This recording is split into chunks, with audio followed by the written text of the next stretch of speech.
Hi guys, welcome to Lighthouse Intuitive Tarot.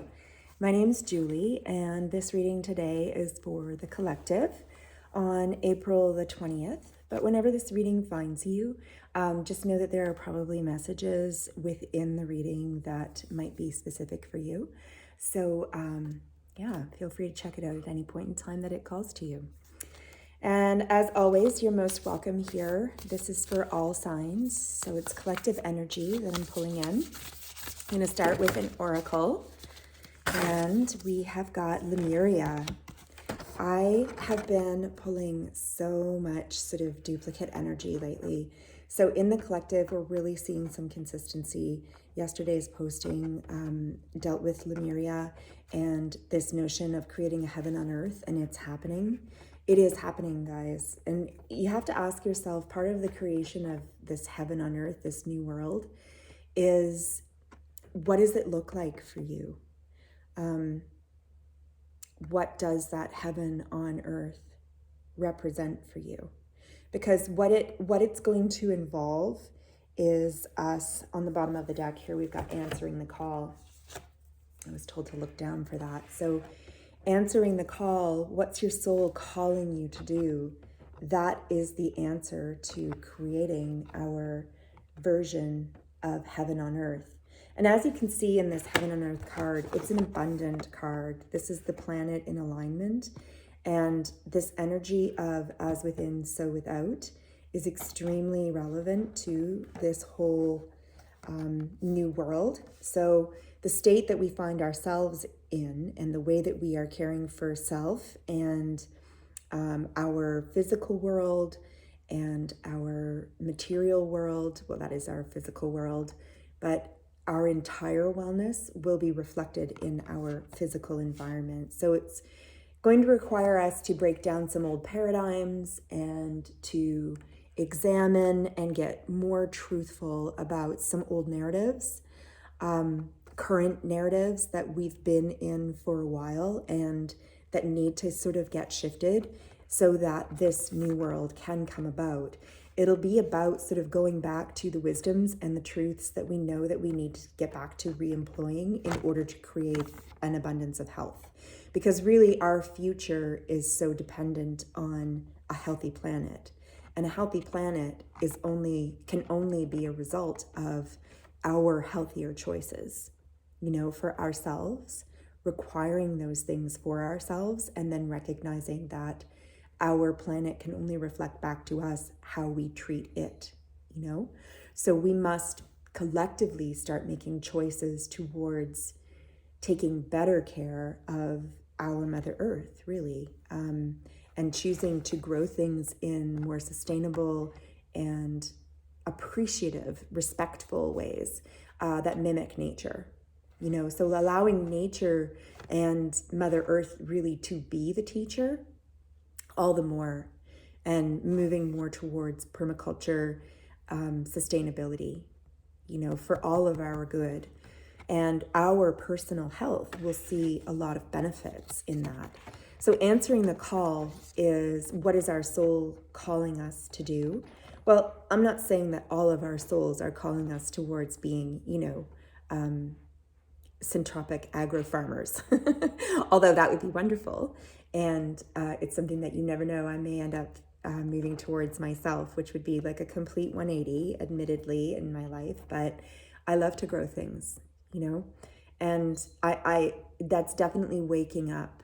I'm speaking personally now. There's definitely an energy in me that's very much waking up. It's an ancient and wise place that's just kind of saying, you know what, I need to get out there and get dirty. I need to put my hands in the earth more, ground to it, and share energy with the planet so that that energy can bring about this new world, like play a role in bringing about this new world.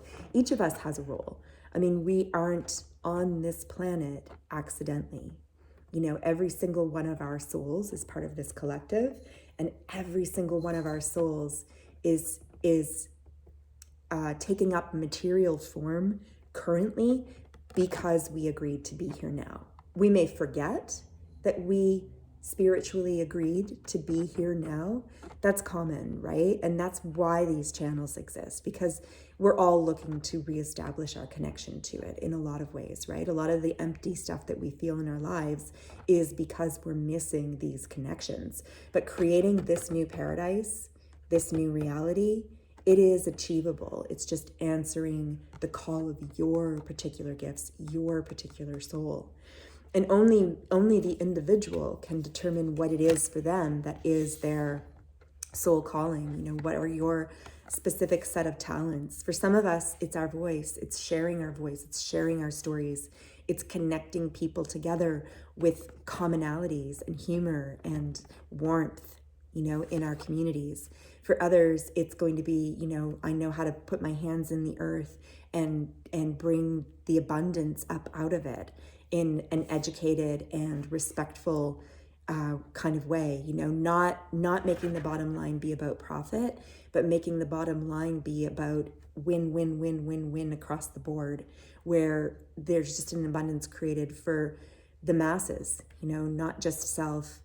That's really how the energy is shifting. You know, we're moving away from being more sort of, oh, that's my cat. Hi, Purdy. Her name's Purdy, and she feels like a star at the moment. Just wants to make her presence known. We'll see if she just organically kind of moves out of the way. If not, within the next second or two, I will go ahead and move her. In fact, she's not even actually in the field. She's just blocking my vision of the camera. Not that that matters. She's staring at me like I'm super irritating right now. It's nice of you to interrupt this reading. In any case, it's just a soul calling, you know? So what is it within you? Well, that's a really good question, right? Only one that we as individuals can answer. And I know that our lives kind of distract us. You know, we're busy paying our bills and we're busy taking care of our actual daily material needs for the most part, mostly material needs. And our souls are feeling parched, you know? So the new world and the new way of being is about putting greater priority on recognizing that we are soul beings and that we need to take the time to nurture our soul's wellness. And that in doing so, we create a more harmonious and abundant and fruitful inner environment that can't help but, you know, permeate the outer environment as well. And the energies in the outer environment are always happy and willing and so capable of reflecting that kind of abundance back to us. You know, as soon as we put it out there, it will come back to us and flourish, you know, with all of the abundance of the entire planet. So that's, you know, it's exciting times, it's exciting messaging. And, you know, I know that it's overwhelming in a sense because when we have, you know, extremely busy lives and lots of responsibilities and, you know, I mean, just to be frank, we all know life is extremely expensive now. Costs have risen. The world's in a weird place, you know. There's a lot of energy shifting, and it's big energy shifting. And I'm sure we all feel it. I know that we all feel it. It's why these readings are becoming all the more important, and it's why these resources on, you know, YouTube and in other areas. Take a few more, please, Spirit. Energy for the collective here today. It's why, you know, these times of binding together, thank you, and analyzing what's going on in our collective, so important so that we can kind of guide one another, you know, help one another to bring about a little bit of direction in our lives and start moving towards the things that, oh wow, Tower right away, which has been very much in the energy. This has been present for days as well. Now, Tower, I know typically in the tarot, we tend to associate drama, confusion, and some negative feelings around the Tower. We don't have to at all. It's simply a choice. There are no really bad cards in tarot, is my personal belief. The cards themselves are just indicative of energies that are present. And then we always have free choice, free will, and, you know, free reign over what we do with the information. So it's just acknowledging that something is there and then choosing what lens we're going to look at it through. So the Tower is no different. You know, Tower is kind of what the tower represents is that there's going to be a big change. Now, it can be a positive change, it can be a negative change, but really any negative change is just perceived that way because of the type of shock like the shock waves that it sends through everything, our lives, we as human beings, as material beings, we are most comfortable when things are predictable in a lot of ways, right? Most of us don't love huge change because it can really rock our boat, and it can be unpredictable, and it's sometimes scary, sometimes it's costly, sometimes it's emotionally uprooting. It usually is emotionally uprooting because, again, change is so connected to our emotional sense of well-being, right? So we feel vulnerable, and most people feel a little bit uncomfortable in that place. But change does not have to be bad. Change could be a wonderful thing. And this is kind of the universe saying it's divinely guided. This is coming from the heavens above. This is coming from spirit. This is coming from greater power, greater source. And it's a change that must occur. So it's either been a change that's been long in the making, that has had to come about. Well, it really is that. The universe is now saying it is time. We are moving it forward because our timeline, this is now. The next cards out were this group here. Okay, so we've got the Ace of Pentacles, beautiful, the Hermit, beautiful, and Temperance. Guys, it doesn't get more lovely than that, really, on a lot of levels. So the Ace of Pentacles is a gift from the universe that we are moving towards a time of prosperity and abundance, which is so very welcome after, everything and still, we're still in it, all of this endurance of delays and problems and material scarcity, material stress and strain. The universe is giving us, or at least attracting our attention to this wonderful gift in our midst. And I'm hearing right now that it's entirely connected to our Earth. It's entirely connected to our abundant planetary resource, that we need to start making greater and wiser decisions towards the health of our soils and the health of our waters, the health of our air, so that we may flourish and prosper in our material, body existence, so that we can live better. And the Virgo, the Hermit spirit is a Virgo card, major arcana. This has come up for us a lot in the last week or two. It is also, we are entering into the Mercury retrograde. Mercury is one of the rulers over Virgo. And we're seeing a lot of things sort of going backwards and glitchy with our technology, but sometimes the message in that is slow down. Just slow down. And, instead of being in the rush to send it all out, recognize that that's a narrative that might need to dissolve a bit for our new world. We might need to take some more time for self introspection, for knowing thyself. That's a very Temperance energy as well, a Sagittarian energy. That's what the Temperance is. These are two major arcana, guys, coming out saying, take the time to connect with the gift, the Ace of Pentacles, that the universe is bringing forward for us, because the time is now. With spring in the Northern Hemisphere, we are receiving an opportunity to connect more to our awakening planet, and we need to recognize that there is a lot of wisdom there. There's a lot of wisdom in our souls and in ourselves. We have to connect to that and answer our call. It'll give us the star of light. And look, that same star is replicated in the pentacle, the Ace of Pentacles. So it's as though the Hermit is holding the Ace of Pentacles, the gift from the universe, and shining it out.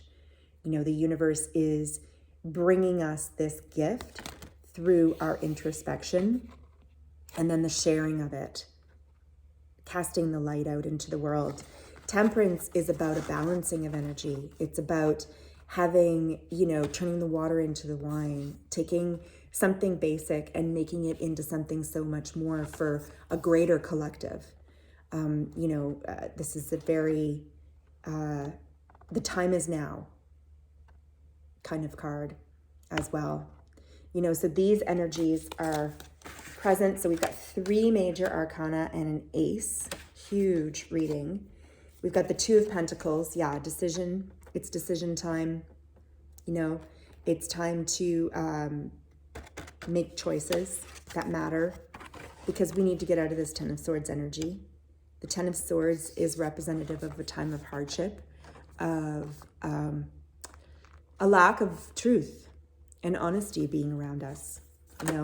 This is really, swords are about truth, clarity, and honesty. And 10 of Swords is really a card of the cycle coming to completion. So 10 is the finality of the numerical cards in the suit. So it's as though this energy now is coming to the end, but we're completely at the end. We're exhausted. We've been inundated with, sort of lack of truth or lack of clarity and just too much. Our bodies are exhausted, and it's time to turn this around, reverse this energy. And on the bottom of the cups, we were given 9 of cups, or bottom of the deck rather, we were given the 9 of cups. So turning this and heading towards this, wish fulfillment, health, abundance, and a happy life. So we need not live in this energy. And the new world really is promising us that if we can dream it, if we can get the vision for a genuine, abundant life, we can create it. We need to create it together, but the wish is there, and the universe is supporting the timing. It's saying the wish is, we want to be able to make this dream come true, but people need to start making choices. And those choices are going to involve some introspection and answering the call of the soul, getting real on what your gift is, and on ways that you can be bringing your gifts forward in community and in service. Virgo is a service card as well. How can your gifts actually gift the world? How can you contribute?